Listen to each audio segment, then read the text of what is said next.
بسم اللہ الرحمن الرحیم الحمدللہ رب العالمین الصلاۃ والسلام علی خاتم النبیین صلی اللہ تعالی علی حبیبہ محمد وعلی آلہ وسلم۔ السلام علیکم ورحمۃ اللہ وبرکاتہ۔ میرے ناظرین و سامعین، میری آج کی حدیث صحیح بخاری 153 نمبر۔ دو جہانوں کے سردار، امام المرسلین، خاتم النبیین، حضرت بی بی آمنہ کے لال ابو القاسم حضرت محمد صلی اللہ علیہ وآلہ وسلم کا ارشاد عالی شان کہ جو شخص بھی کسی برتن میں پانی پیے اس میں سانس نہ لے۔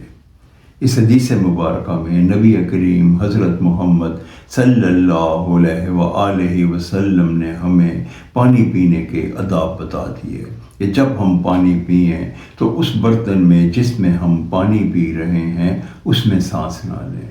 اللہ تعالی ہمیں اس پہ عمل کرنے کی توفیق عطا فرمائے، آمین یا رب العالمین۔ السلام علیکم ورحمۃ اللہ وبرکاتہ۔